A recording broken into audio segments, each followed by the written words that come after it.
Hey everybody, it's Dale Jr. and we're back again for another episode of the Dale Jr. Download. We're going to talk Homestead with race winner Tyler Reddick. TJ's on the show. Everybody's here. We're going to have some fun. Let's get to it. The following is a production of Dirty Mo Media. Hey everybody, it's Dale Jr. and we're back again for another episode of the Dale Jr. Download. And it is Tuesday. Let's see here. October the 29th. Almost time for Halloween. And TJ's here. We're going to talk Homestead. We're going to have a call in from our winner, Tyler Reddick. I saw him already this morning. Went to school. Oh, yeah? Yeah, dropping our kids off. Doing a little hanging out, high-fiving him, Brad Keselowski. I saw Eric Almirola in the drop-off line. Logano sometimes. Yeah.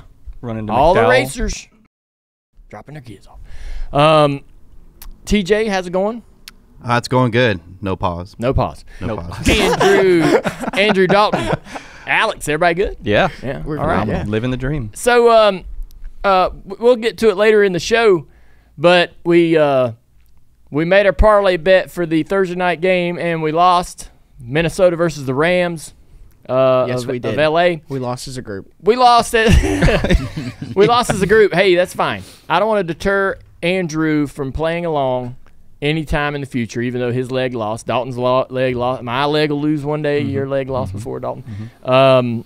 Man, we came close. We had a 4-leg parlay, and the money line bet lost. I would have picked what you picked, the Minnesota win. That makes me feel Yeah, better. it wasn't a bad pick. Yeah. That face mask really ruined it. Yeah. I went and made a bet on 3 money lines, Chiefs, Bills, TJ Majors, big Bills fan, and Pittsburgh last night. I made my unit back. Nice. That I Nice. lost. Well, that's good. Yeah. I'm happy. I'm even for the week. I saw Dale on Saturday. He was at the show, and I out of context, Amy's standing right there. I'm like, oh yeah, my leg was the bad leg, and Amy's like, what are y'all talking about? I'm like, Amy, and so of course you got to lean into it. She's like, what do you mean? She just walked up on this conversation where Andrew goes, yeah, my leg's the bad leg, and I'm like, I see what's going on here. So I'm like, Amy, my leg's the good leg. Don't worry. She's like, what are y'all talking about? I'm like, my leg's good. His is bad. We So just next kept on. time she sees you, Andrew's gonna be like, "Is your leg better?" Yeah. Yeah, right. Yeah. Yeah. Ice it up. We just kept on going with it. But a lot of fun. Hey, man, a couple things we're going to talk about later in the show that are some cool personal stories I wanted to get to. We've been kind of thin on personal stories here lately. We've been traveling a lot, doing a lot. But I went to the concert Luke Combs put on Saturday. I know a lot of other people in this room went. And we also went to the Commanders game Sunday. We'll talk about that later in the show. Got a lot to share with that. A lot of fun. But this 30-year segment is brought to you by Tire Pros. Whenever you need to take your car in for some service, I don't care what it is. Tire Pros can handle it. Whether you know a lot about cars or a little, they're the pros, and they're the go-to. For an oil change, engine repair, they've got you covered. Visit your local Tire Pro today. Thank you, Tire Pros. They do a lot for us here. So let's dive right into Homestead. All right? Hey, I was doing a lot of this weekend, but I was trying to pay attention to what was going on. And I did rewatch the race yesterday. Thrilling finish with Tyler Reddick going around the top to beat Blaney. There's a lot of great feedback about this race. TJ, you were there in person watching it, working.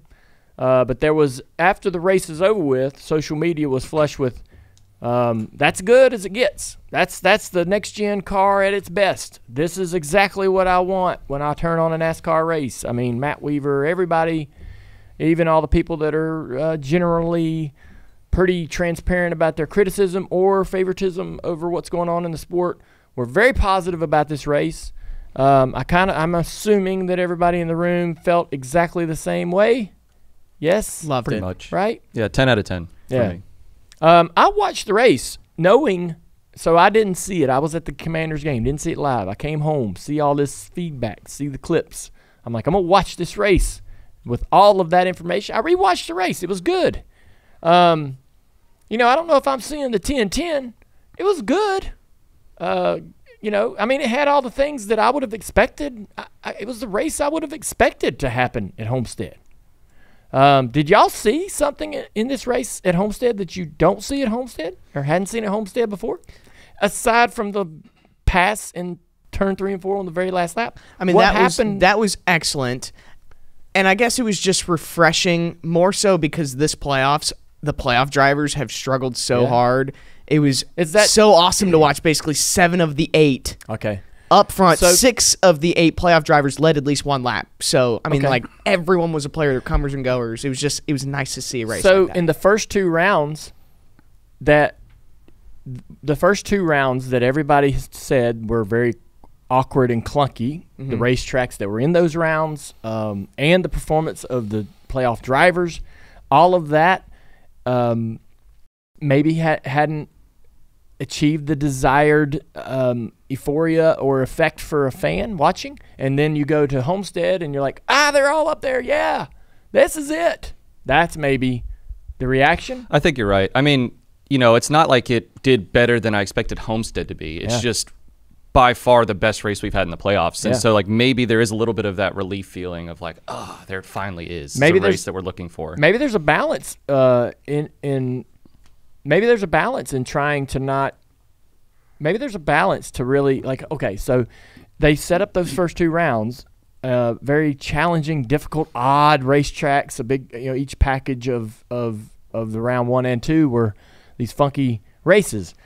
And it muddied the water a little bit. You had a lot of challenge – the playoff drivers weren't shining. Am I right? Is that – and so – maybe that's not exactly maybe that's not hitting the target in terms of how if you're an industry, say you're at the controls, you've got the Xbox controller in your hand, you're running this sport, right? Do you want to see the playoff drivers in scenarios where they can excel, they can battle amongst themselves at the top of the field each week, each round? As opposed to giving them this Rubik's Cube that's almost impossible to solve in round 1 and 2. It's maybe a balance of what we're looking for. That's interesting. Just, I don't know, maybe I'm getting in the weeds, but when I watched that race, I felt like I was watching a pure NASCAR oval motorsport. It was a good, solid, this is what I would expect. I go back to a comment I made earlier this year. That's kind of what I expect when I watch a race. And so while I am thrilled, it was a great ending, I am glad it was a happy day and a good day and everybody's very excited about it. That's kind of what I would like to happen every week, and I think that's attainable, right? But Tyler Reddick, let's get down to it, man. I mean, there's a lot going on in this race, a couple things that we're going to touch on, but Tyler Reddick makes the pass on the outside. And has anybody really saw any kind of a comment from Blaney on maybe what he was thinking about going to the middle of the track? So I asked this question because in the Xfinity car and all of the cars in the past, all of the Cup cars in the past, there's no way you're not running the wall on that corner. But with the NextGen car, it's such a different animal. And he chose a line that he really thought was the best route, and the car does do well up against the fence, but it's not as critical or somewhat mandatory to put the car on the wall late in the race like it might be in an Xfinity race. So when he goes into the corner, and you can hear the dejection in his voice if you listen to the in-car of how he's like, I messed up, I wonder what after the fact if he thinks he should have ran the fence. I mean, he said after the race it was hard to protect 3 and 4, and then a direct quote is, "Man, I thought I got into 3 hard. Reddick just blitzed off in there. It stuck for him, which is pretty impressive." So honestly, I think he was just taken by surprise. Yeah, I don't think he thought that move was possible. Like I think he went into the middle, was expecting for Reddick to maybe someone to run the high, and then he was going to have a chance to block them coming off the turn. I don't think he thought in the middle of the turn that he was going to have a car on the outside of him. Every race that I've ever watched there, take the NextGen off of the shelf, all right? In the Xfinity car and any other car, I I see that pass happening 9 out of 10 times. If the lead car goes into the third lane, middle lane, wherever you want to call that, I'm definitely expecting the car that Reddick's driving to make that pass more often than not.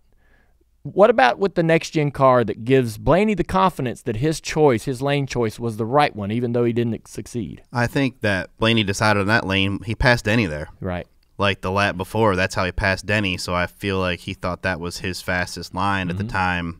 And in the next-gen car, a lot of cars, it wasn't just like everybody wasn't running the fence the entire race. They would go in there. It was really awkward lines that people were running, and I wouldn't say it wasn't a common line, and the wall was still fast, but I don't think I think with Ryan, had he passed Denny on the outside, I think he runs the wall. But I think with a guy like Tyler or a Kyle Larson, if they're behind you, those guys are going to the fence. And I think you take that away no matter what, because if Tyler slide jobs him, Blaney can play offense after he slide jobs him. You know what I mean? Like if Tyler's not the type of guy that's going to go in there and just run a lane lower than you. Tyler's going to send it off in there and clear you, and then Blaney can play offense again, in my opinion. But I don't know. To me, I would still cover the fence or at least run half a lane off it where he couldn't get there if he wanted to, because I think Tyler did that somewhere earlier this year, and somebody closed the door on him and he couldn't make the pass. But I don't know, man. You can't give Tyler the outside. You're right there, man. I think that there's a couple drivers in the field that are very good at running the wall and getting everything they can out of that one corner, and Tyler Reddick is one of those drivers. When we prepare for going to Homestead with the Xfinity car, our drivers get on the sim and practice running the wall. When they get to the racetrack, they go out there and they get on the wall immediately. Even though maybe you can run a couple of tenths quicker running the bottom for the first handful of laps, maybe first lap or two, you go right to the wall. You start running the wall. You're going to run the wall in the race, get up on the wall in practice. There's just this very it's like a 99% focus of just putting the car on the wall in the sim, in practice. You're racing it in the race. That's where you're going to be. In the Cup race, now they're a little refined about it, and they're smart enough to know, well, everyone can't run the wall. If we're all running the wall, no one can pass anybody. And so I saw Blaney make that comment before the race in the media center. He was like, I got to practice off the wall. I'm going to practice running some different lanes because I got to make the car work there. If everybody's on the fence, then I've got to find somewhere else to be. And we see this with the next-gen car at a lot of the 1.5 miles, and I believe that's what makes the car so incredibly good at those tracks is, well, with the diffuser, they can't follow each other. They need to be always funneling air underneath the car, getting air under the car to the diffuser in the back. So they have to run offline from the car in front of them. So if they all, you send 10, 20 of them down in the corner at Kansas and Homestead, they all have to choose different lines to get away from the car in front of them. They have to. And so, it really kind of does present like multi-groove racing on steroids. With the old car was not quite as dependent on that clean air. Dirty air was a bad problem, but really you didn't worry about getting clean air under the car.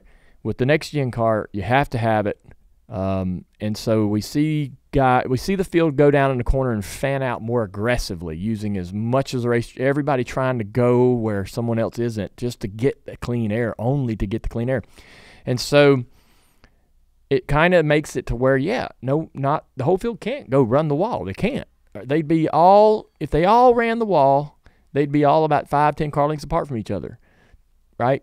Because they couldn't get any closer because it starts to lose air on the diffuser. So, they kind of have to practice off the wall. They kind of have to race off the wall, and they have to make their cars work there. And Blaney, like to your point, made that pass and said, I feel good about where my car is and how it runs here in this area. But just really kind of shocking. A great call by Lee Diffie at the end.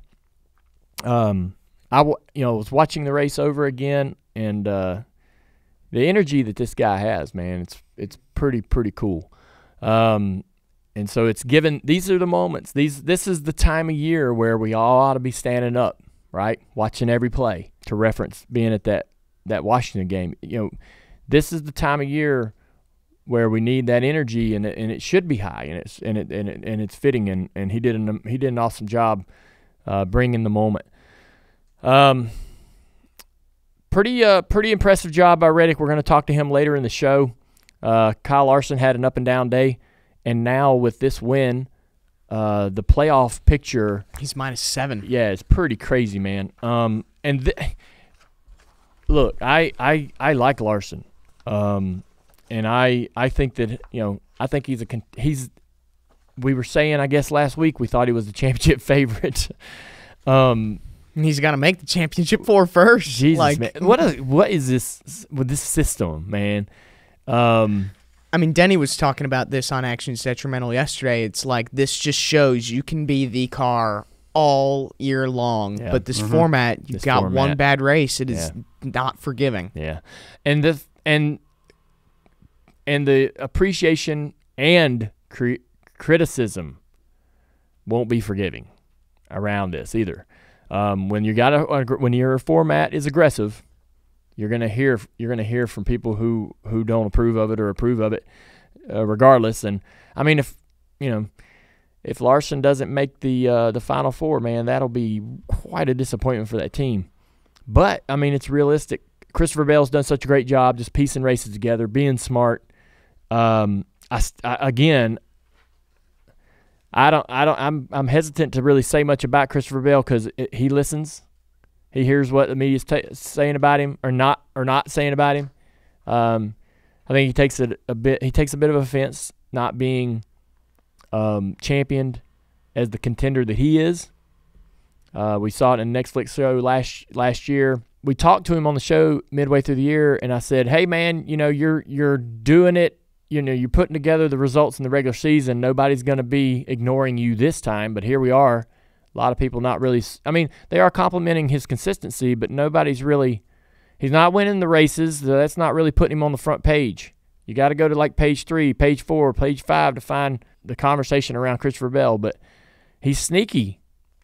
I mean, he's in a really good position at plus 29. His chances of winning a championship, he's feeling like Blaney was last year to me.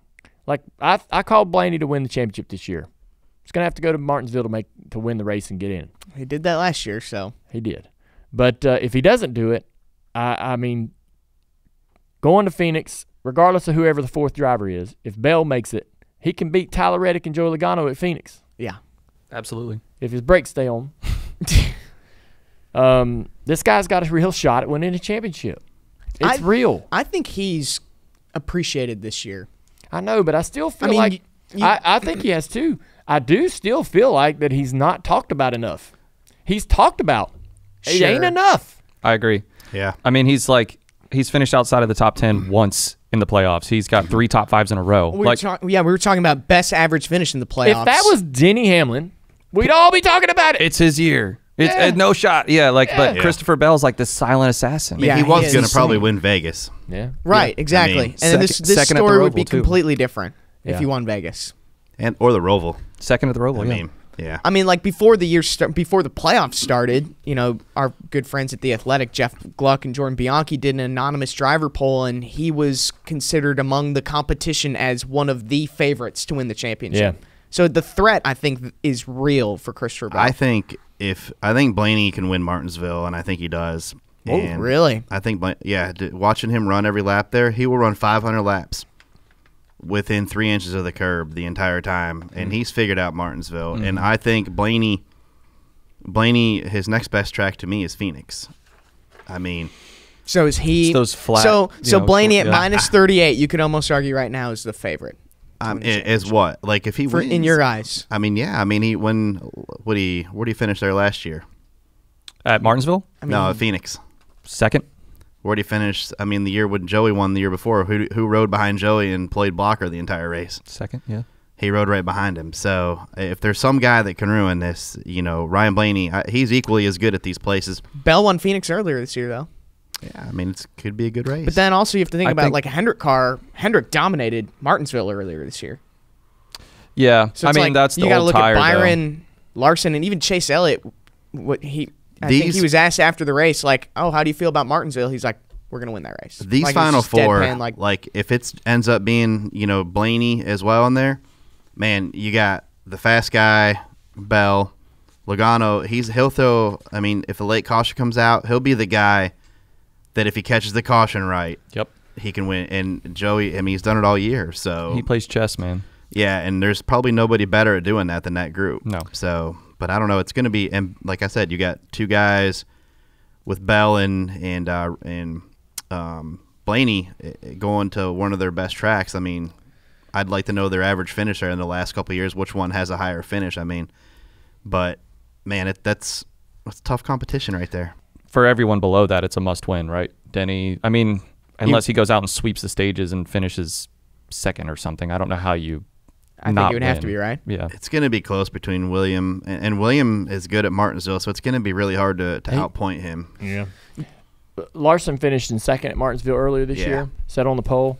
Kind of a bit surprising. I didn't think that when I think about Martinsville, I don't think about Kyle Larson being very consistently strong there. But, to your point, Hendrick was good. So anyone, Blaney or anyone, will have their work cut out for them to go in there and get it done. I do want to say, man, I was pleasantly surprised or happy to see Chase Elliott relatively competitive throughout the day Sunday. Led a lot of laps. Yeah. They have just really struggled to run like we expect them to run, how they expect to run. They've not matched some of their teammates over the course of the last couple of years, but no denying the talent that the driver has. He's a champion, a student of the sport, and his talent, the talent in the team. And it's just like a matter of time of like, when's this going to come back? So it's good to see them running well. The sport's way better off when Chase is competitive, and so that was kind of good to see. I got to follow up to Chase, and this is from the conversation we had last week. Because we were talking about Chase is in a weird spot, racing his teammates. Now it's definitely looking like there's only room for one Hendrick car to make it in the Champ 4. Yeah. Who? No, but you were saying Chase is in an I know. awkward position. He's gonna But knock a teammate out. Trey Poole, Oh, his spotter, said over the weekend, he's talking about Larson. He's not a teammate right now. yeah, So these guys are not looking at each other as friends. that's right. On the racetrack. Yeah, and that's hey, it's reality of the situation. It's not that's not the wrong way to approach it. I don't believe. They've got to be.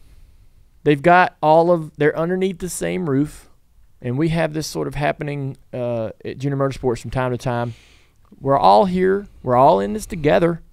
We all are going to have access to all of the same tools, all of the same information, Monday, Tuesday, Wednesday, Thursday, as we prepare to go to this next race. It's all here. Nobody's hoarding anything in the corner, and it's pretty transparent to a point. Now, when you go into the halls of the building by the offices of the crew chiefs, that's when things get a little more Tense. tense. That's where you don't go into the other crew chief's office unless you got a good reason to go in there, right? And so there are some areas, physical areas that are a little more off limits, but literally all of the same information and same tools, same engineering help, and all the support is available to everyone. You go to the track, it's kind of like once they leave the shop, you're out of the fence, you're out of the pasture, you're on your own. It's up to you now. Mm-hmm. You've got everything, you're prepared, it's your car, your race. And so the one thing as an owner, though, that you don't want is them to bounce off each other, right? One can, there's going to be times when one beats the other driver, or they have contact, and one's race is ruined in their mind. That's tough to navigate. I've been in situations where you're thrilled for one guy, but almost equally disappointed for the other, right? You're almost being ripped in two. And so those are tough spots for an owner. The worst thing is when you got one of your drivers wipes them both out. And that's just hard to forgive. It's forgivable, but it's hard. And so you want to grab them and go, man, you ruined it all. You ruined you and him and us, you know. And I don't think that's a problem here. These guys are pros, man. William, Kyle, and Chase, they're not going to use each other up. But we've seen Hendrick battle hard for wins at Martinsville before. So didn't the 5 use the 9 up at the Glen last year? Yeah. Oh, yeah. I feel like there was a couple times in the past 2 years we've seen the 5 and the 9 kind of bounce off each other. Yeah. I agree with you, though. These guys are going to race hard, and if it does come down to the last lap. I know if it comes down to the last lap, someone is going to get used up and disappointed. Yeah. But I don't think that they'll be the type of teammates that'll be foolish to where it ruins them both. No, yeah. For sure. Rick could be sitting there in victory lane with one driver very happy and another driver extremely upset. A whole team, right, extremely upset with how they felt they were treated by another teammate. It's when you put 4 fast cars on the track that all run really good, it's going to happen a lot. Like, man, I've had teams here at Junior Motorsports where we had one good car and you really didn't have a whole lot of problems because the other 3 never ran into the one good one.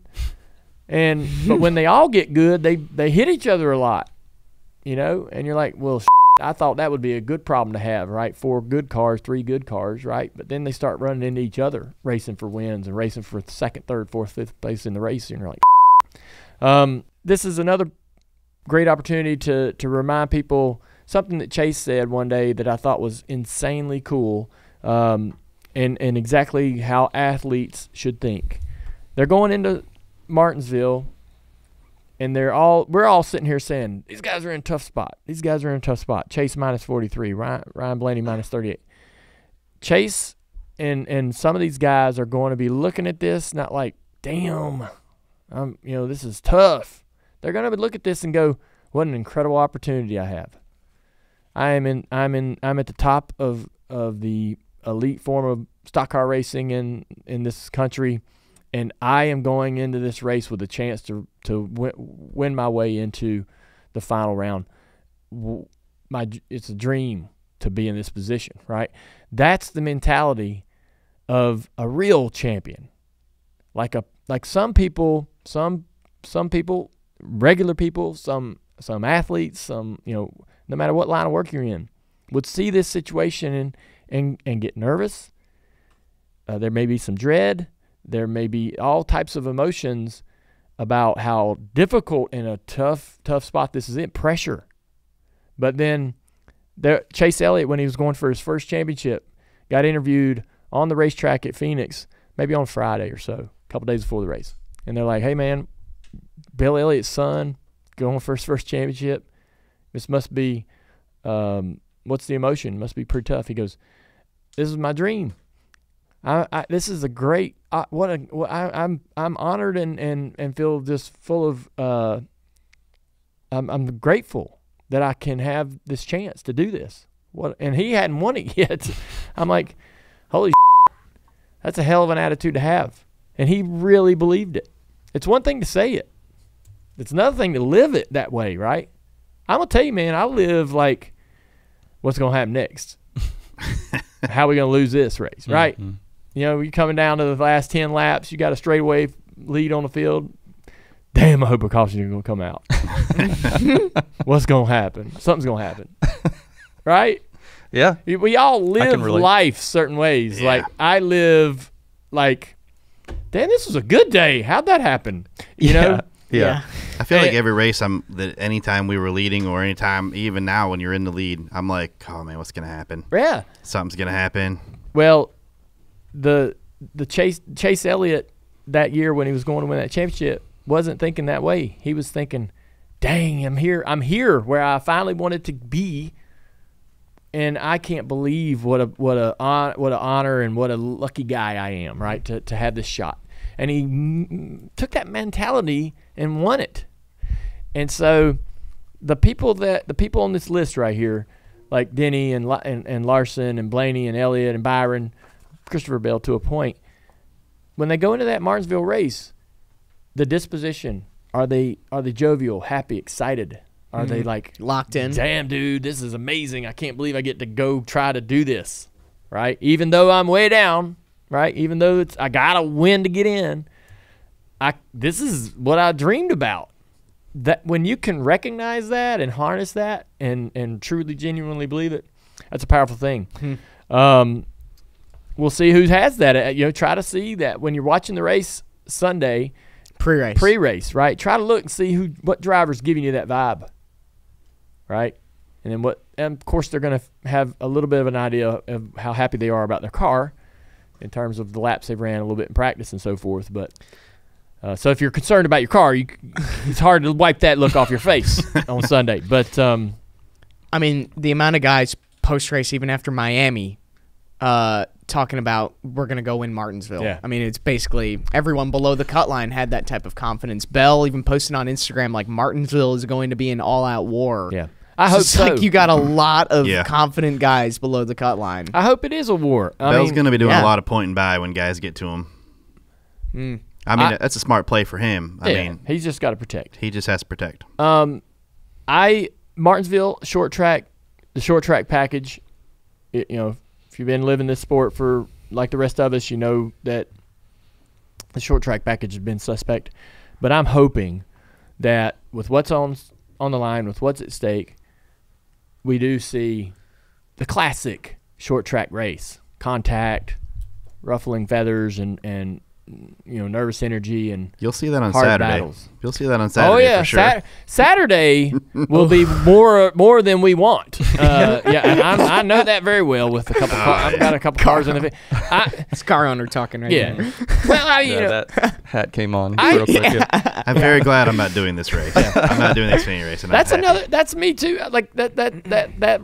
This also goes along the lines of what I was talking about with Chase Elliott and his attitude, or a driver's attitude going into these final few races. As an owner, a lot of times we get into these positions, and I'm thinking to myself, all right, let's just not be clowns. Let's hopefully somebody doesn't do something that's just totally ridiculous. But is that the way to think, right? If you're the owner of, say, you got 3 cars going for it. Just pretend like you have 3 cars going for it. You got to harness your championship mentality here, Dale. Yes. I don't see it in you right now. I don't see that stuff you were talking about. The championship mentality. I know. I feel like you need that. I know. We're a car owner here. That's what I'm bringing. I'm bringing this up. Okay, good. Let's talk about it. Let's take that. We're backing up here. No, let's take what we're talking about with the Cup drivers and flip it over to the Xfinity side and on the owner's point of view. So a couple weeks ago, usually with my drivers, I'm like, y'all just try to win and not do stupid stuff. I don't, we go to Daytona and wreck 4 damn race cars out of the front of the field when we're sitting there running second, third, fourth, fifth with 20 laps to go. Like that. A couple years ago we did that. I was so pissed off. And so, let's just not be clowns. Let's be great. And if you can't be great, be smart. So, but a couple weeks ago, we got pulled out of line and we got a spanking because our rear clip was bent on the one car and at Talladega, right? And we filed the appeal, felt good about it, worked really hard, felt like we had a great argument, and we lost. And so I told Sam Mayer, I said, dude, you go. They just wrote our pass. You go to the Roval. I don't care what you do. I don't care who you drive through. You go out there. It's a bar fight now. I was like, you go out there and you just win. I don't care how you have to do it. You've got a pass. They put us in this position. It's on. Carnage, man. And I felt like I didn't know if I was making a mistake there. I mean, he was going to do what he wanted to do anyways.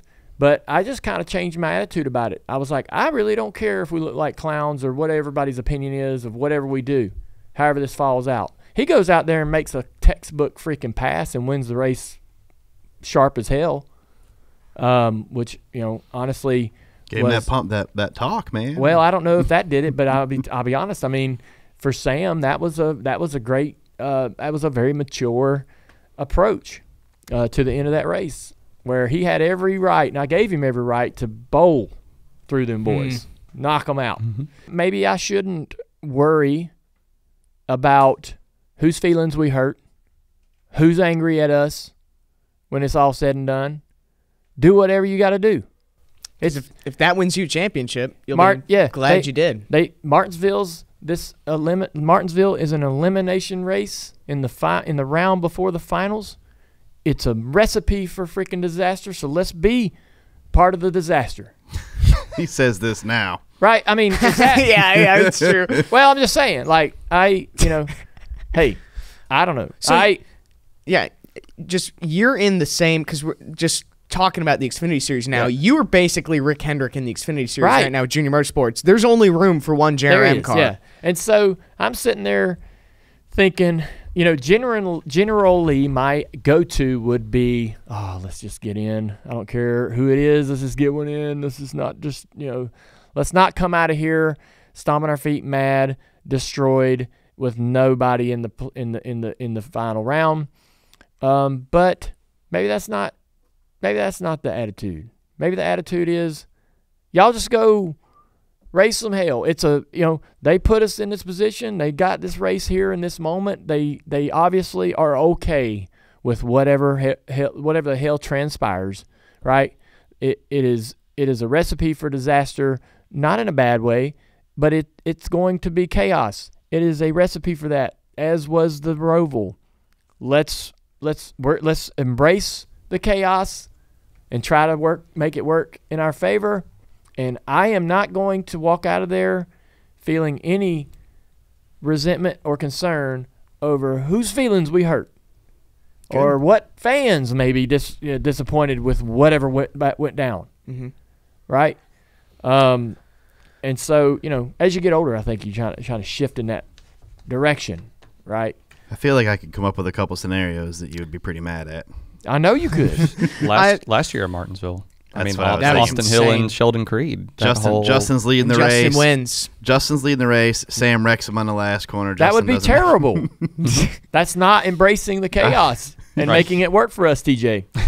Right. That is not. I also take back, there is actually a path for 2 JRM cars. Yeah. Because if Allgaier points his way in, nobody's going to hold you accountable on that. Well, I just wanted to. Someone was probably yelling at their car radio how right there. How you teed it up first. That was on my notes to bring back up. But just to add something to it, Allgaier, obviously very good at Martinsville, but Sammy Smith ran great last year. Yeah. I mean, he finished 3rd. Mm-hmm. I know he led laps, I'm pretty sure. Wasn't he leading and then Ty Gibbs wrecked him? No, that was Brandon Jones. That was Brandon Jones. Yeah. I'm sorry. Yep. The one guy that I would like to see, listen, this is a compliment. If someone could not, if someone could find their way out, I think myself as an owner and a lot of other people that are, not associated with Cole's team or a fan of his would say that he's the biggest threat to winning the title for any of the drivers that get in. And so, yeah, I think that's for me. That's kind of the approach to Saturday. Hopefully, our guys are aggressive. Don't worry about whose feelings you hurt or you're being put in a situation where you're gonna have to do uncomfortable things and things out of your character. And that's going to happen Sunday too. Maybe not to the extent that we'll see on Saturday night. Saturday night, those races are almost impossible to survive because you'll get that late caution with 30 or 40 to go, and it's caution after caution after caution after caution, and they're wrecking in the front, they're wrecking in the back, and before you know it, you're going to have the Sheldon Creed. Austin Hill issue, even if they're in a team, you're gonna we have it. Brandon Jones getting wrecked out of the lead.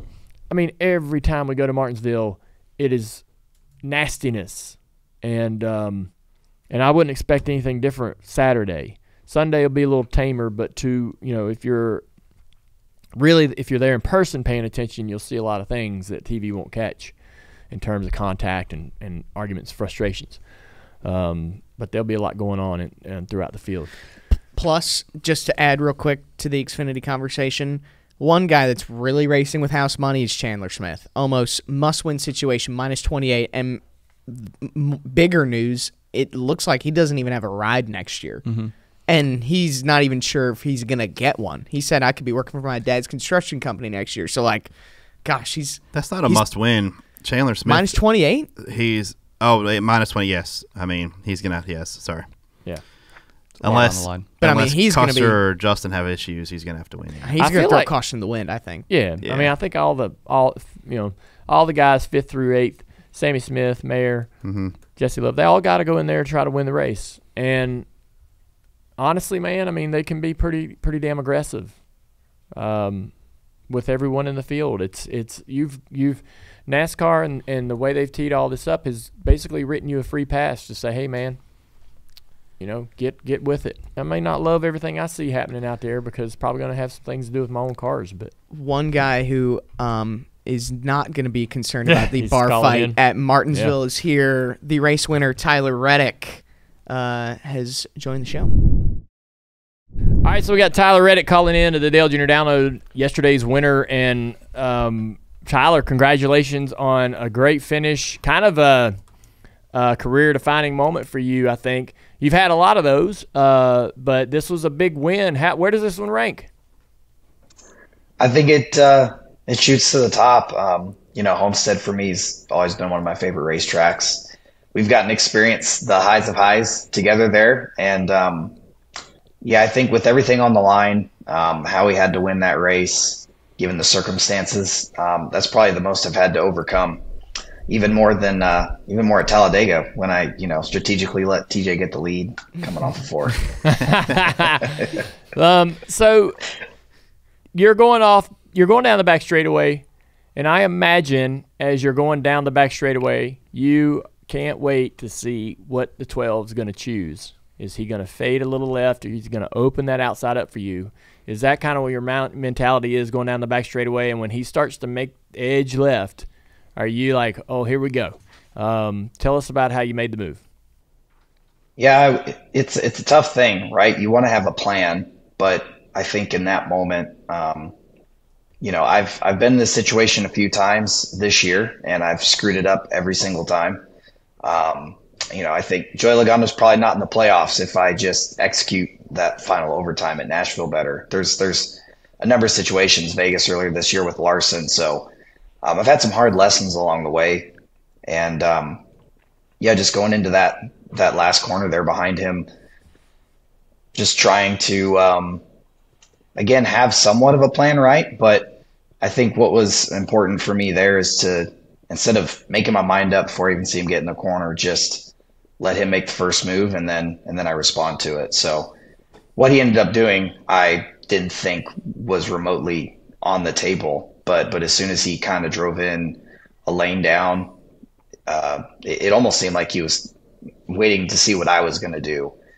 And once he left that lane open on the top, I knew I had a split second. I had to drive it in as deep as possible. I had to get at least even with him on the outside so he couldn't run me up into the wall and keep on going, which, was another part of this that was really, really cool is, I think with everything on the line, it's so easy to just absolutely use somebody up in this situation, and he raced me really fair and square. I feel like, you're talking about Martinsville, right? Like, we're going to get down into there, and this Xfinity race has the potential to be just bumper cars all night long. So, yeah, for me, it was, just a big shock that I was able to get that deep into the corner and not smoke the fence. How did that happen? But it was also really. I was. Yeah, like I don't know. I really don't know. I didn't. I had no mark to really go off of. I literally drove it in the corner until I knew I was going to be even with him on entry. And once I got there, I was like, I'll figure it. If I hit the wall, whatever. Get caught on the wall, he wins the race. So be it.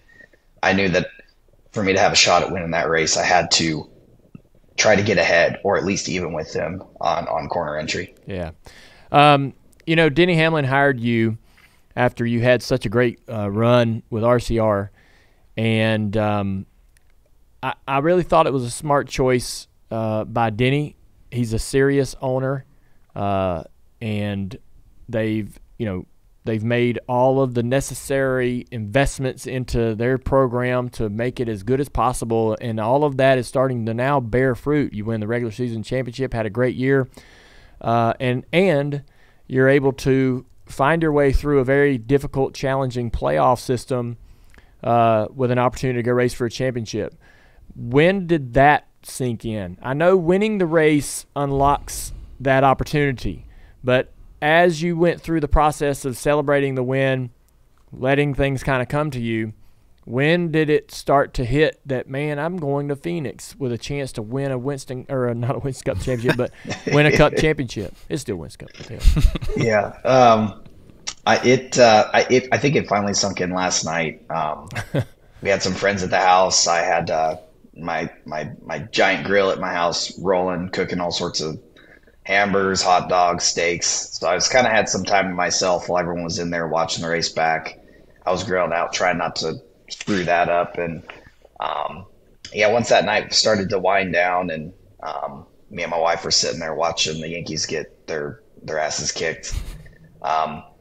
In those moments, while that game pretty much was out of reach, I was sitting there, and it was finally sinking in last night. So yeah, it was just a surreal moment. Like, the last 3 or 4 laps felt like they happened really, really quick, but also almost felt like at the same time too, though, like time just wasn't moving. I was very locked in on the moment, locked in on what I had to do. And last night, just the moment finally sunk in, what this win means to me, what this win means to this team at 2311, and what we're going to be racing for here in a little over a week. I want to compliment you on something, man. You worked for us here at Junior Motorsports. We won a championship together. The changes that I've seen in you as a person, as the character that's grown inside of you, your dedication to on track, off track, professional, personal life, you've really, at least from this perspective, I'm quite outside of your bubble at this point in your life, but from my perspective, you really did the work. You've really tried to prioritize things properly so that you could have success, while at the same time you have this personal life that's bubbling and growing, right? Your husband and a father, and talk about that process. I mean, it's you came to me a few times and told me when we were working together, man, I'm going to do better. I'm going to work on this. I'm going to focus on this. And it was on track and off track stuff. And you did.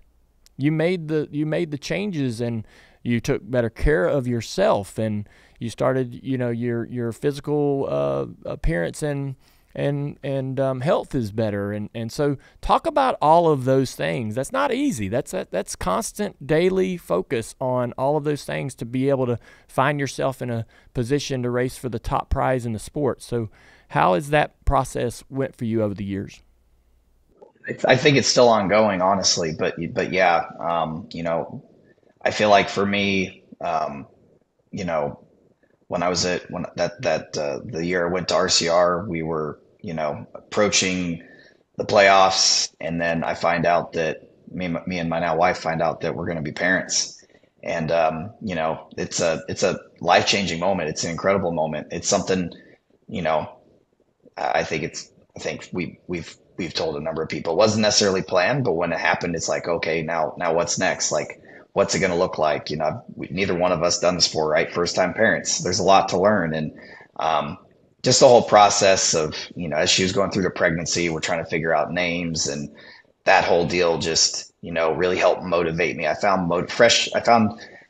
always been really motivated to run well. I love passing people. I love running the top. I love winning races, but it was just an extra source of motivation for me. And as that process kept going on, and we got closer to Homestead a second time, the bet with my wife over getting to name my kid if we win the championship was something that just pushed me over the edge of wanting it so bad a second time. And then, as we got cup racing, I win that second championship, and then I find out I'm going to be in the 8 car and racing in the Cup Series for the first time as a rookie, all while trying to figure out how to be a dad at the same time. A lot happened really, really quick.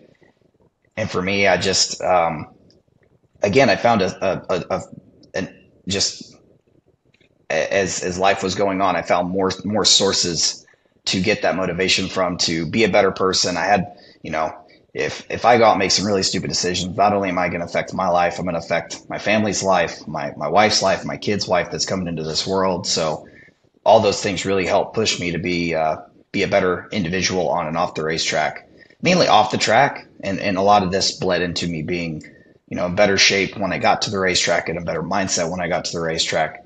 Certainly I'm human and I still make mistakes along the way, but all in all, it was really, really cool for me because, I was able to focus even harder on something that I already really, really loved and cared about. But I was able to just keep finding more motivation that I didn't know was possible before. And so as this process continues to go, again, just getting to share these moments with my kid who's 4, getting close to 5 years old now, has been a lot of fun. He's really helped even out this roller coaster of a season that we've had. On the high moments, it's some of the greatest highs. And when we've had low moments, man, he's and I'm sitting there probably getting interviewed, pissed off, don't want to talk to anybody, and my kid comes running up to give me a hug and tell me it's okay. It just really helps everything just flow really well. Man, I appreciate that. I appreciate you. You have incredible driving talent, and you have sharpened and polished everything around that, everything you are around that, to be an asset to the sport, to be an asset to yourself and your family and your inner circle, to have an incredible career going forward. And here you are on the cusp of fighting for the greatest award. And you deserve this chance, right? And I hope you go have a lot of fun with it. Congratulations again on this win this past week. Enjoy a relatively mild Martinsville weekend compared to some who will be in some high-pressure situations, and good luck getting ready for Phoenix, man. We'll see you there. Yeah, thank you. Yeah, I have a feeling Martinsville is going to go way better than it should. I might have a career pass. Yeah. Now that it means not really as much. We'll see what happens, but yeah. Well, thanks, man. Congratulations. The Rizzler Awesome. of the wall. Thank you, guys. All right, bud. We'll see you. Rizzler. I don't know who the Rizzler is. I'm getting old. Thank you, guys. Hey, everybody. I want to talk to you a little bit about safety culture. You may know Safety Culture's logo from Shane Van Gisbergen's car, but Safety Culture is more than just a sponsor. It's also the workplace operations tool for the Trackhouse Racing team. And what does that actually mean? Well, the team uses Safety Culture's app to manage everything from pre-race inspections on the car to assembly checks, and they even do some of their training on the app. Every race team has an incredible amount of individuals that maybe don't even travel to the racetrack, work back at the shop, that are a big part of the success of that race team, preparing cars, getting them ready to go to the racetrack and run these races and try to win checkered flags and ultimately championships. No matter what you're trying to achieve, no one has time to waste. From construction sites to factory floors, Safety Culture is designed to drive improvements not just in safety, but broadly across quality and efficiency too. Are you ready to put your workplace in the pole position? Well, head to safetyculture.com/SVG. All right, so it's a lot of fun talking to Tyler, man. Great dude. And I didn't want to embarrass him, but we had this appearance. And I might have told this story before, so I'm sorry if I'm repeating myself, but every audience is a new one. We went to an appearance together. And when is this? This is back when he was driving in the Xfinity Series for Junior Motorsports. Couldn't tell you the year, but he had a late night, or he got whatever. I don't know. Maybe play video games. I don't know what he did the night before. He was tired. He was just tired. Yeah. And we're at this appearance, and man, he's. I look over. He's leaning on stuff, and we're kind of getting shown around this facility, and he's just like, this is such a boring day. And I was like, hey, buddy, like, come on. Just at least appear to be a little engaged. And he's like, all right. And he came to me the next day, I was like, I've been there. I did that. Dude, I did that plenty of times. I showed up so hungover one time with Dad to an appearance back in my rookie year. And, boy, he was not happy. So, I had done all those. It's fine. I get it. So, but he came to me the next day, and he goes, hey, I'm sorry, and that'll never happen again. I will never let that happen again. And I was like, oh. I was like, okay. I won't hold you to it, but I appreciate it. And he's like, no, that's unacceptable. I won't do that again. And I don't know. He could have been up all night playing video games or drinking. I don't know. I'm not going to say. I don't know. I'm not. But he was so self-aware. And around the time he went off to RCRs, they're racers. They're hard. It was a great fit for him. But it was going to be tough, and that could have went many different ways. But with his talent and their mentality, they continued to succeed, and he wins the championship in Xfinity Series the second time. Then he gets in that Cup car and goes wins the races, and was doing things in RCR stuff that nobody had done in RCR stuff in quite some time. And he got skinny, lost weight, got in better shape. I saw him this morning. Guy's in phenomenal shape. He's driving for a high-profile outfit. It's not too much. It's not too big for him. The spotlight. And they're in the middle of the lawsuit and all the other things. They're disruptive a bit. At least they've churned up the bottom of the lake, and there's a lot of distractions or things that could be distractive, and not to him. He's got a good way to focus on what's happening and what he's in control of, and like talking about being locked in on those final 3 laps and it just like time stopped. Like that's something that only certain people have the ability to do. It's that champion mindset you were talking about. Yeah, Reddick's always been great to work with too on the media side. He's always been open to the wacky ideas that we brought to him, like Scooter Gang. And you're right. I go to his PR rep. I'm like, I got a crazy idea, but I feel like Reddick would be down for this. It's like, do you want to ride scooters up and down pit road for a bit that we do in a video? And he's like, yeah, no problem. We were goofing on him. Not a lot of drivers Scooter do that. Gang, right? And he could have some of them kids take offense to it. Not that he's a kid, but some of them kids might get their feelings. I probably would have, back in the day, been like, screw this. I'm done with him. Won't do his show anymore. Never gonna go on that show. That's what I would have done. And he brought you a scooter. He brought me a scooter. Played into it.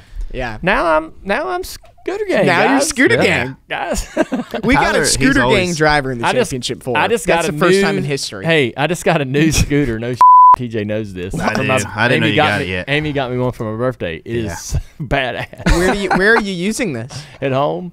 It's really big. Riding around the house? It's not like a little scooter. It's not little. It is. It is huge, and I take the girls for rides. They'll hop on. They'll hop on and hang on to the handlebars, and we'll just go around. I sent Amy some links because he rode the one I had, and I ride Stella around all the time with it too. And it's fun. It actually is a lot of enjoyable. TJ bought one. He finds everything TJ buys. He finds at a discount. And then he tries to sell it to you at full price. So I was like, yeah, okay, he's probably going to try to sell this. How do you think I made that money off Amy? I mean, you got to make money somehow. Gift cards. Thanks for buying that scooter, Amy. I was like, he's probably going to try to sell me his scooter, so I'm just going to be patient. But he didn't. No, I like it too much. I like it. It is. It is a good scooter. Some off-brand bullshit, but it's tougher. It's a tank. It is, man. It's heavy. It's. I picked this thing up, and I'm like, damn, the battery's going to die just trying to get it moving. It's like heavy as hell. The thing will run. It's supposed to run like 35, 45 mile an hour. I get it up to 20. My God. I can get it up to 25 on my driveway. I don't want to get any faster than that, though. But 25 on a scooter's insane. I'm not on sport mode. No. Yeah, you got to go to sport. And then, No. We're riding kids. But then you got to go to 3 after you go to sport. Sport and 3. You got to wear a helmet. You wear a helmet on this thing? No. Ah, man. Why we need helmets? Yeah, man. 25 on a scooter? I ain't going 25 on it like consistently. We get up to peak down the horsepower hill. And then we slow it back down. Yeah. You know how you do it when you're a kid? You're like, you go real fast. You're like, Yeah. Slow down. Andrew, the I wheels did on it. this thing aren't little like skateboard wheels though. Yeah. We're talking. Yeah, like, they're a little more. I don't Oh, know. they got I air in still them. feel. it's fast. I'll bring Yeah. the damn thing in here. You can There you take go. it out there and run up. Really? down the That'd be road. fun. Promise? Yeah. Okay. It's big. Promise. It does break down. The handlebars fold down. Wait, it breaks down? Mine The ain't broke down yet. handlebars, I think. Mine's break still down. running. How do you find No, speed? I mean, I'm sorry folds you up. got a. I'm sorry you bought the faulty one. I meant fold up so you can travel with it. Oh wow. He bought the box. Let's laugh. He's at still that. got Let's the laugh Razor at- scooter. Let's laugh at TJ buying the. You got the same one that I had. That's why I was discounted. I got the good one. What a loser! Hey, He's what got a the same loser. exact one I got. His little electric car and his little scooter all breaking down. It's good to see you're finding the electric way.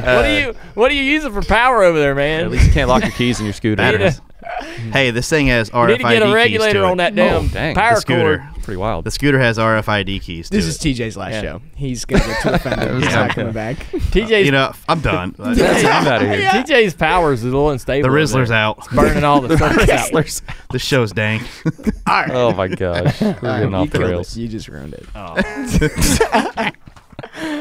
All right. You think I could pull off Tyler Reddick for Halloween? People tell me I look like him. Maybe. if you wanted to stop the show in its tracks, that's I'm how you sorry. do it. That's Well, how you all do right. it. By the way, All right. I am Wow. still not sure Cut what's it going out. on Halloween. Yeah. I don't Man, know what we I'm were gonna be. we were mood of that sailing show across was- the open sea. The room went Air silent. fully just pushing the hell out of that There was an sail. awkward And then all pause of a there. sudden it's just like nothing. Anyway, I was Wow. thinking Just about being coasted. Batman for Halloween. What do you guys We think? just coasted The to room a went stop. silent. Talking Just about- silent. The room was silent. I could before hear my brought it up. heartbeat. So what are you going to be for Halloween? TJ, I'll walk out right now with you. Let's go. I'm Let's done. do it. Yeah. We'll ride my scooter. Yeah, I can't tell you what I'm going to do for Halloween. It's a Why- surprise. Yeah, but Because are you guys going trick or treating? Yeah, but we have free No, reign to they're be not whatever going we trick or I want. am- treating. I They're got- adults. I already know. I already know what you're going to be. kids. I am not. Last year he shows up with like a $5,000 Darth Vader mask. I mean, Okay. or the year That's before. excessive. Maybe the year It before. was really good, though. It was great. It was Darth Vader. It was an awesome mask. It was definitely awesome. awesome. It was like 3 pieces, and it made noise. Awesome. I've got a really good. I'll call it the disguise. We'll just say that. You'll learn. Amy's gonna post it all on her social media, and I cannot wait. And so what happens for Halloween is my family comes to TJ's neighborhood. He lives in this really cool neighborhood, and we walk around. The kids go to the doors of all the neighbors, and we trick or treat. And the whole neighborhood's out, just walking around, just chilling. Everybody's dressed up, doing their thing. Very creative, very fun. Yeah, it's a good time. It's a great neighborhood. Yeah. And so that's what we're going to do. And we've dressed up every year. So, yeah, but this year, every year that we've had to dress up before, me and TJ had to be part of what the kids Oh, were yeah. doing. Not this year. Right? Not Wow. this year. We're Free out. reign. We Going can do what we rogue. want. What are you, TJ? I Don't know tell. yet. Don't Oh, tell. I don't even know Surprise. yet. I don't know. Don't tell. It's hard. Tyler You Reddick's don't know- taken, so you can't be You him. don't know, like you're winging it, or you haven't been told yet. Like, are you picking This- your own costume? Both. It's All totally of the gonna. above. It's totally gonna suck. It is. Yep. Mine's awesome. Mine's awesome. It's good. It's good. I can't. Hey, I can't wait to see I it do now. not pat myself on the back. I don't. Even when I deserve it, I don't do it. Oh my god. The disguise This is throwing There's a damn off. time, but. There's a though. but. Hey, this time I Coming. gotta say, it's pretty good. He's really excited about this. I am. You can tell. Yeah. Worst case scenario, I got a Josh Allen jersey and a Bills helmet. I can just throw it on. How awesome is Yeah. that? I know. What a great guy. MVP. There you go. What a great costume. I thought you had yours on. I'm just gonna get something out of my closet. There you go. That's what I'm gonna do. Good job. Well, I mean, Gonna win a contest for that. I might. Yeah. I mean, it is a Bills Did helmet. y'all Should have a contest. Did y'all know that me and TJ won a costume contest? Oh, we don't want to talk about that. Yeah, we do. Why We not? definitely want to Absolutely. talk about it Yeah. now. Yeah, we've won a few contests and When? things. Me and TJ went to Vegas. We went to Vegas not intentionally on Halloween, but it happened to be Halloween.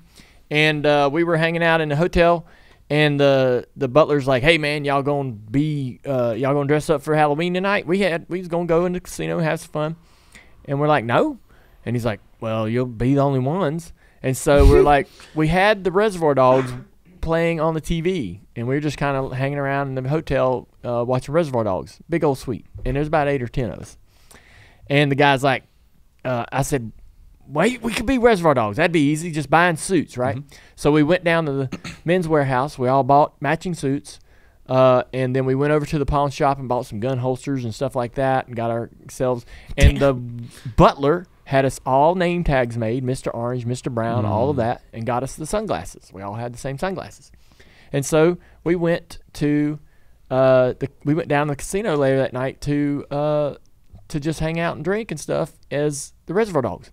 We're in this club. Jenny McCarthy's hosting a contest. And they come over to us and they're like, y'all want to enter? They're just going around the tables, right? Y'all want to enter in the contest? And I was like, I don't think so. And my buddy's like, hell yeah, we do. And so he signed us up. And we finished in the top 3 and got $2,000.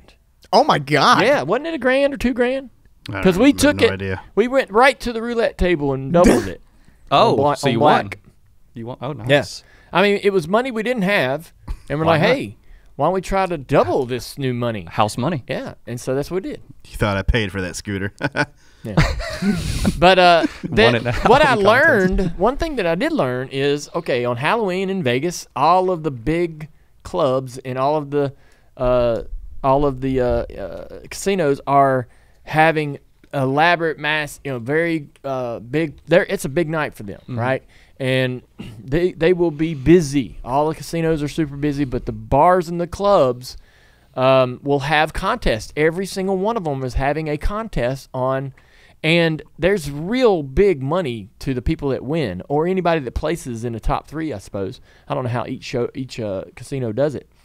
There was 2 or 3 outfits, I will call them, that were going from club to club, even from casino to casino. They'd win or place, and then immediately leave the club to go to the next contest. They had it like mapped out, the timing and everything, where they needed to be to go to.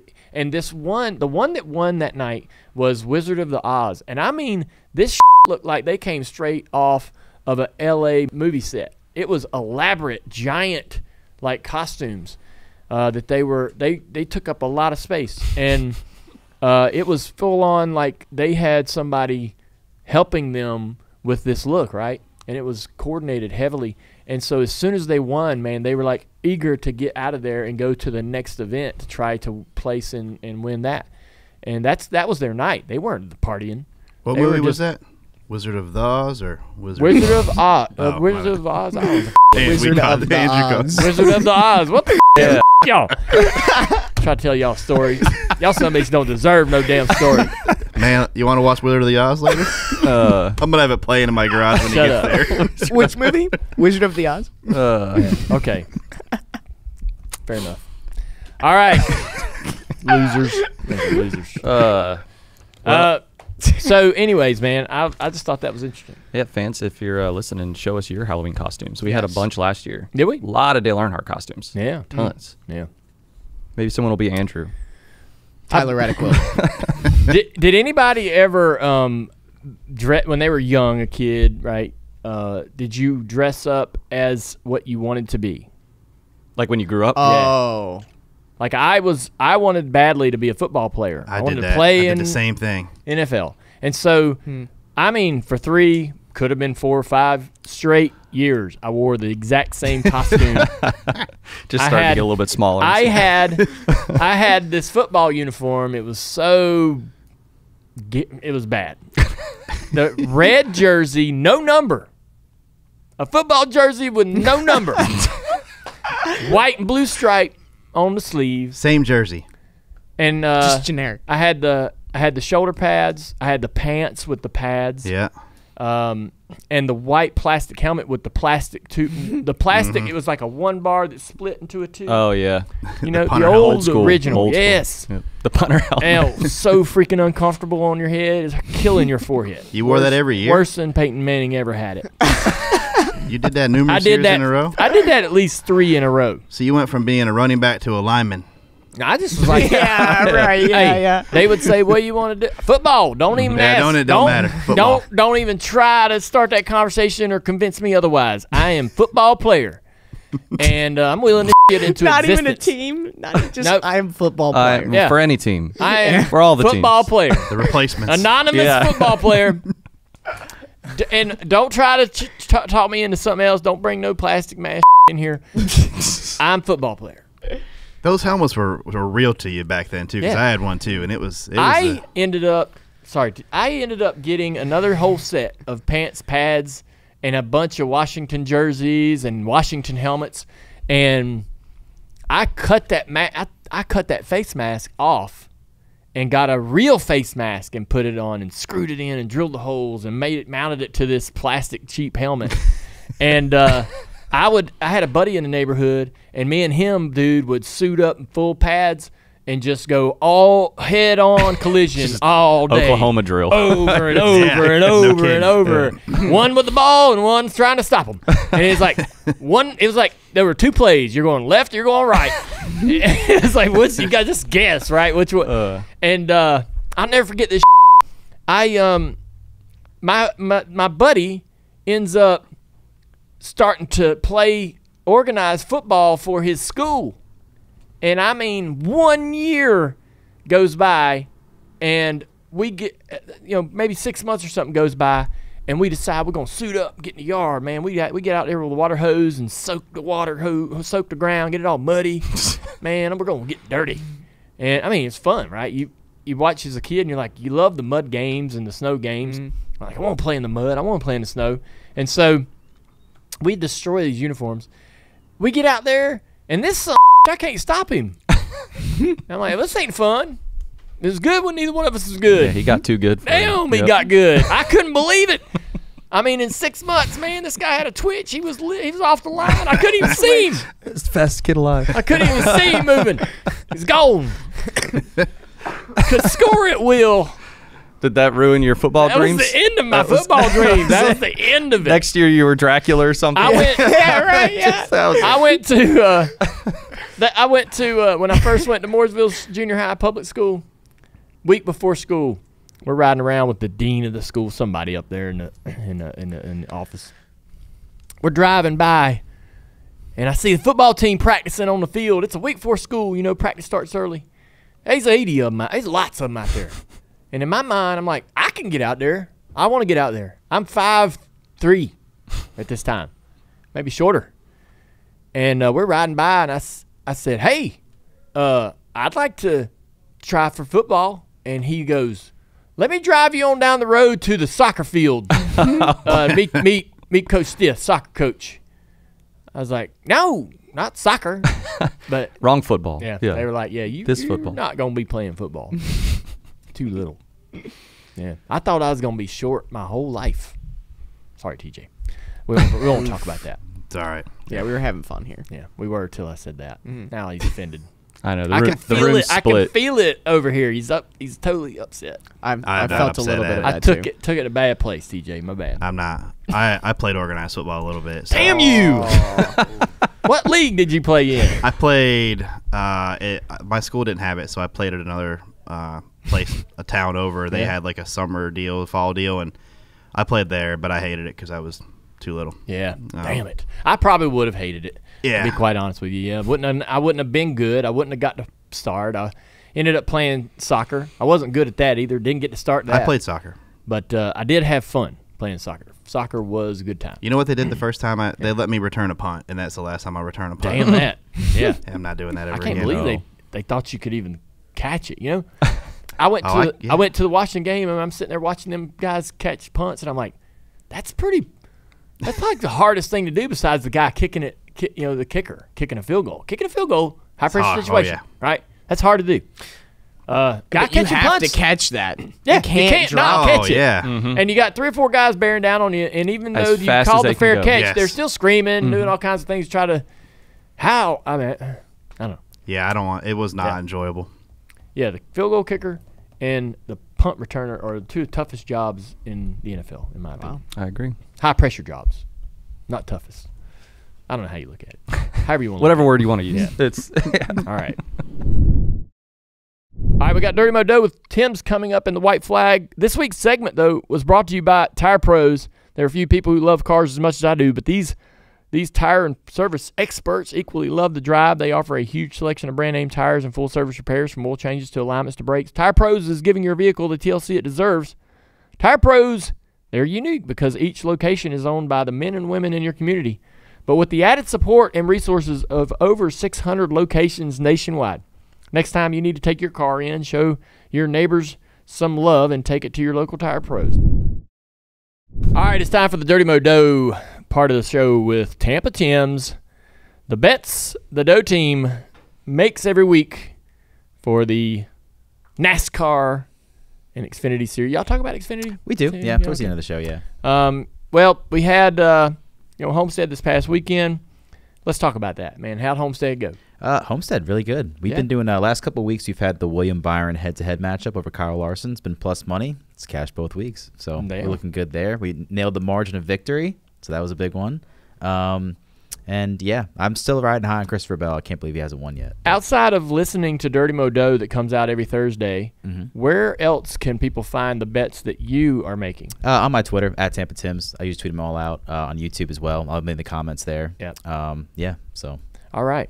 Well, we're going to talk about the upcoming race at Martinsville, but first I want to pivot to our group bet that we made at Thursday Night Football. We did a group parlay for Thursday Night Football every Thursday on Prime. This week it's Texas and the Jets at 8:15 on Prime. But last week we had a 4-bet parlay and Andrew's money line, which I think we all felt good about. Minnesota over the Rams is the breaker. We all were all of our props made their money except for that. And so, what do you got over there, Andrew? I have an apology let's that hear it. I absolutely wrote myself. Dear Download Team, I hope this message finds you well. I want to sincerely apologize for the recent betting advice I provided. I understand my guidance led to an unfavorable outcome, and I deeply regret any inconvenience or disappointment this may have caused you. All right. Thank you, ChatGPT. So, look, I think most people, well, outside of LA Rams fans, but I think most people would have assumed with the way that Minnesota's been playing, they would have won that game. We were on our way. I put together a little recovery bet on Sunday between a couple money line games, 2 games on Sunday, and then Monday night with the Pittsburgh Steelers, and they finally pulled it out. So I recovered my losses, and we've got a bet that we're going to make this week for the Texans and Jets. So we got TJ in the room. Andrew, I really wish you'd bring that money line bet. It's an even. I'm happy to provide. Are you? Okay, we're going to do it, man. What the hell we got to lose? Put it in. That's 5 props. So, TJ, let's hear yours. I like Garrett Wilson over 59.5 receiving yards. Nice. 60 plus. You could do the same, right? Plus what? Technically. Yeah. Over 59.5 receiving Do you yards. want to do an alt on that, TJ, where it's plus 50? Did I mess you up? No. You can either take over under 59.5 or you can do 60 plus. If you can't find the Can prop you do on 50 your. plus? You could do 50 if you want to buy it down a little Yeah, bit. Yeah, that's what I was thinking. Since it's a five prop bet, Okay. hedge go toward the down. conservative side. All right. Garrett So Wilson. plus 50 Let's do 50 plus 50, yards. 50 plus, I like yeah. that. receiving. All right, Tampa Tim's. Want me to go? I'm going to do Tyler Conklin over 2+ receptions. Nice. All right. All right. We're going to be working together. And I'm taking – oh, no. I'm sorry. I'm taking C.J. Stroud over 30.5 passing attempts. Ooh. Just got a good feeling about it's hit 7 out of the last 8 times. You know Diggs is I don't have probably an alt. out. Do Different I? one because you can't do pass attempts in the same game parlay on FanDuel. Oh, all right. Yeah, I noticed that last week. Yeah, I figured that out last week. Interesting. I will do then – I saw this earlier, caught my eye. I'm going to do Joe Mixon 80-plus rushing yards. Wow. Ooh. It has hit 4 out of the last 5. Wow. Hassan Reddick's back, though. I ain't worried about that. All right, I was going to also do a Garrett Adams Garrett Wilson. I'm sorry, Garrett Wilson, but since TJ took his receiving yards, I don't think you can do plus receptions, right? You can. You can? You can. All right. TJ, I'm kind of going to – I'll do that then. I'll jump on the wagon with Wilson and go, I will do over 4.5 receptions. You want money line? Time for the money line. Give me Jets. I like their, historically the Jets have performed well against the Texans, winning 7 of their last meetings. Plus, they have really good defensive strength. They, 6th in the league in yards allowed per game. I'm surprised by that. I think a lot of people would lean Houston. Jets been in a little turmoil. They fired their coach. But really, when you're looking at the lines, it's pretty even, right? Yeah, it's very even. And so, this is maybe where they turn the season around. This is our biggest parlay payout if it hits. Really? Plus 870. Ooh. This will be fun. Is there a boost? Not at the moment, but maybe as he gets closer to game time, it will be. All right, so maybe hold that bet. Yeah, maybe hold that bet. What do you think the Diggs being out does to that team, though? Without Nico Collins and Diggs, really, that's a lot their of top running. 2 receivers. Yeah, a lot of running. Yeah, I don't know. Yeah. I think the line is correct then if they're both out. Yeah. Well, we'll see. All right, man, I'm ready for that. This is going to be a lot of fun. Mm-hmm. Maybe we get together, watch the game. Oh, yeah. All right. After we go to the graveyard. It's Halloween. Graveyard. Oh, yeah, we got to go to the graveyard. Graveyard football, yeah. We got a trick or treat. Hey, I got an idea. We'll take my car to the graveyard, park it, and we'll watch TV in my car. I'll watch the football game. Jesus. Cramped in there. Cramped in, all 5 of us. I'll put I'll put the fireplace mode on. Never mind. There you go. All right, so we got the upcoming race here in Martinsville. Tampa Tim's, what's the Dirty Mo Doe crew thinking? So far, the opening line report about all the guys that need to win to get in are within 10-1 favorites to win. But at Martinsville, no winner has ever finished outside the top 10 in Stage 1 since stage racing has obviously been a thing. So my theory here is wait till Stage 1, see who the 10 guys are, pick your favorite. Go from there. All right. And our bet that we're making for Thursday Night Football, Tampa Tim's, we'll put that up on his Twitter, at Tampa Tim's. He'll post the parlay, and we can all jump on board. Again, hold out for maybe a day or two, see if there's a boost, and bump that plus 870, and we should have some fun. All right. We'll see you. All right, it's time for the white flag here on Tuesday's show. The Teardown with Jeff Gluck and George Bianchi dropped this past Sunday after the race.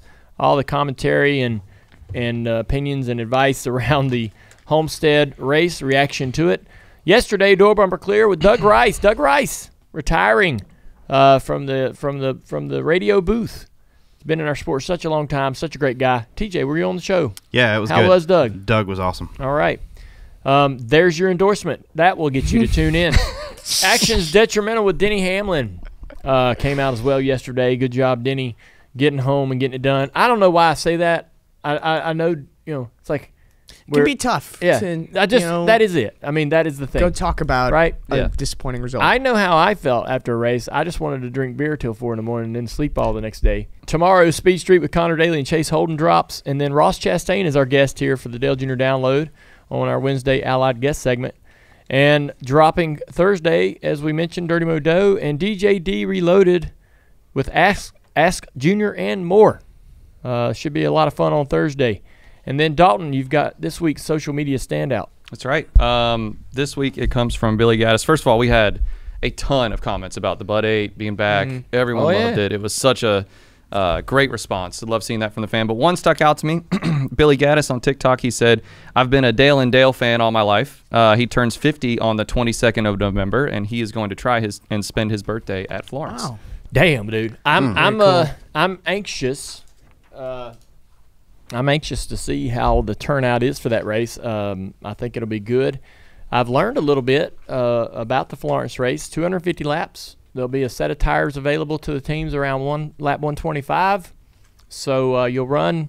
You'll still have to manage tires a little bit, but you'll have to push a little bit in the middle of the race to try to get the track position you want before the break. The break will be very brief. They'll pull us down pit road. We'll change the tires out and then fuel up the cars a little bit, and then they'll try to get us going again. Racing starts, I think, around 5 or so, 6 o'clock. So, it's not going to be a late night unless we have tons of yellows. They'll count cautions for a majority of the race. At least that's kind of the plan going forward. Should be a blast, and the place sits somewhere around, I don't know, 5,000 maybe max, and there's a bunch of camping. I'm gonna have a little fifth wheel out there for a couple nights. There's a lot of room if you want to bring a camper, and probably the best way to spend the weekend, so you can spend a night at after the race and get out of there early in the morning, not rushing in and out. But pretty cool place. I hope everybody that's coming for their first time will enjoy it. They've done a lot of work to try to upgrade the facility and the grounds, and they're always constantly trying to do that. And having these races and these great moments and great events is helping this racetrack continue to be a great part of the community. I have this is the wrong show for this award, but I have a What an Idiot for this week, and it goes to our good friend Dalton right here. Dale, I don't know if you noticed, Dalton abandoned us last week during Ash Junior. That's because he almost deleted the Dirty Mo Media Twitter account. Forever. It was almost gone. How? So, this is a fun story. Obviously, we were working with Budweiser on a couple things, right? And so I saw during the show that they had followed us on Twitter. So I was like, wow, it's really cool. I'm going to follow them back. Well, in order to follow them, you have to be 21 years old. So on Twitter, it makes you put in your birthday. So I'm sitting there. We don't have our birthday listed on our Dirty Mo Media Twitter because we're not a person, right? So I'm like, all right, let me put in our birthday, make sure that we're 21 years old. And it says on there, like, if you are putting in a birthday, put in your birthday, meaning me. But I was like, I don't want my birthday to be displayed on Dirty Mo Media. So I was like, what's a cool, fun date that we can do, right? July 7th, 2001, right? It's cool. It's 21, more than 21 years ago, right? So I'm like, all right, well, we'll see what happens. Didn't ask me for an ID, didn't ask me for any proof or whatever. Put in the date, hit submit. Immediately, it's like, your account's gone. See ya, we know that this isn't your birthday. You didn't meet the requirement to be 13 years old when you created the account or whatever, so we'll see if you can ever get it back. Gone. You couldn't look it up on Twitter. Holy thing, if you typed in at Dirty Mo Media, it said this count does not exist. I kind of admire the strict the stick-to-itiveness. I did after Stick-to-itiveness. So once that Twitter has. Once I left the room, they dropped the gauntlet. Oh my gosh! Like immediately, they dropped the guillotine. The guillotine. Guillotine. Yeah, they just told us to kick rocks. I call it a guillotine. I felt like I wanted a guillotine to drop on me after that. That's for sure. Because it was sheer Because I don't panic. see a Y in there. Do you? Guillotine. We're still talking about this part. Geeyyotine. Guillotine. Guillotine. I thought it was guillotine. It's guillotine. Spell it. Y in there, Can you man. even spell it? I can't even spell it. I spelled it god awfully wrong when I just Googled it. Guill. Yep. I feel like we've been drinking. I promise we haven't. Mondays. So anyway, I run out of the studio, change my pants because that's what I felt like. I just was like scared out of my mind. Colby and Mike, actually, they were both in the same office, and I was like, I got a mayday. Like, this is all hands on deck. Like, we need to figure this out. So we reached out to Twitter. We reached out to some people, and within a couple hours, we had it back.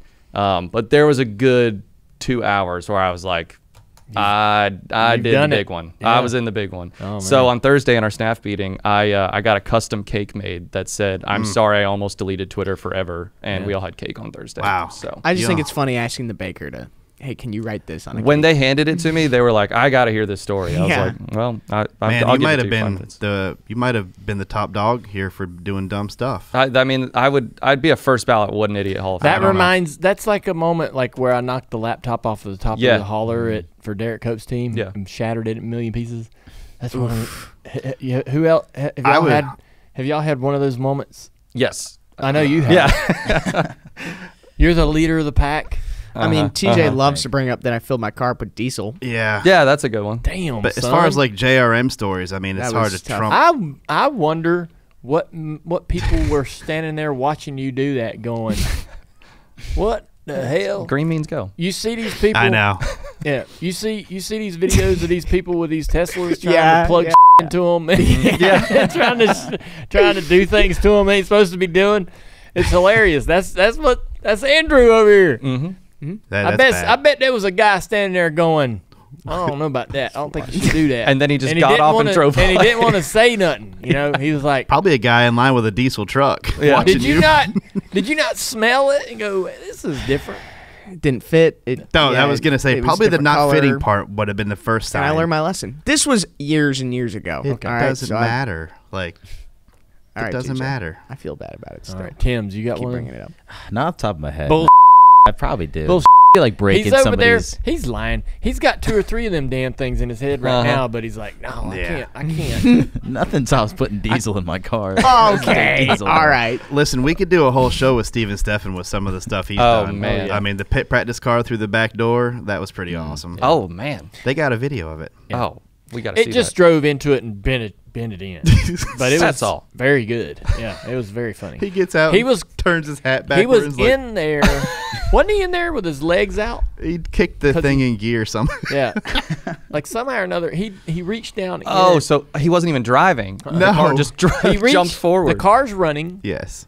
and he's getting ready for pit practice. And he reached down in there and somehow or another knocked it in gear. And he kind of dove into the car. His legs are dangling out the side window, and it goes Oh, forward into man. the thing.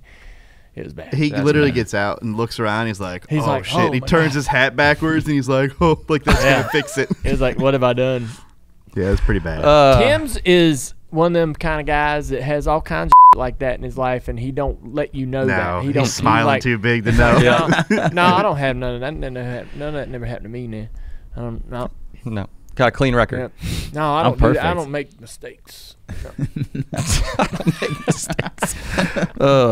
Well, I did, and I'm glad Yeah. it was fixed, man. That's bad. That was scary. We did end up following Budweiser, so that's all that matters. Thank everybody for listening. Thank you for tuning in, and thank you TJ for coming out and helping Yeah. us today. It's been a skibbity time. Yeah, it's been fun. What?